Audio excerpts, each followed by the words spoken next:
कुछ ऐसी ही है इनकी आदत। पहले कहते हैं मेरे हाथ से बनी चाय तुमसे ना बन पाएगी, और फिर मेरी चाय का पहला ही घूंट लेकर कहते हैं वैसे तुम्हारी बनाई चाय इतनी लाजवाब कैसे होती है। मैं कहूँ अच्छी चाय वही लाजवाब बनाए जो चाय को समझे। प्यार की धीमी आंच पर पानी का उबलना, चाहतों की ताजगी से भरपूर कमांडर लाजवाब पत्ती मिलाना।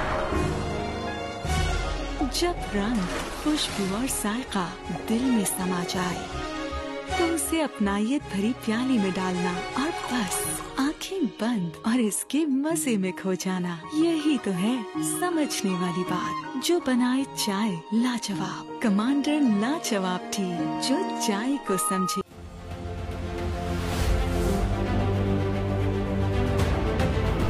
बहावलपुर पेश सफदर चौधरी की रिपोर्ट के मुताबिक बहावलपुर डीपीओ की खुली कचहरी 61 शहरियों ने दरख्वास्तें पेश की।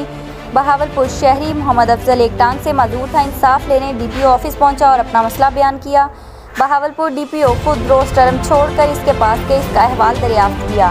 बहावलपुर डीपीओ ने खुद इंक्वायरी करने और इंसाफ मुहैया करने की यकीन दहानी कराई। मेरी बात पूरी तवज्जो से सुनी गई और इंसाफ की यकीन दहानी कराई शहरी मोहम्मद अफजल। बहावलपुर मोटरसाइकिल चोरी के मुकदमात में तफ्तीश मेरिट पर करते हुए साबका रिकॉर्ड याफ्ता को शामिल तफ्तीश करें डीपीओ। लोकल लेवल पर मामला के हल को यकीनी बना रहे हैं डीपीओ, जिसके लिए रोजाना की बुनियाद पर रिस्पांस और शहरियों से इसका फीडबैक भी लिया जाता है। डीपीओ तर्जुमान पुलिस बहावलपुर।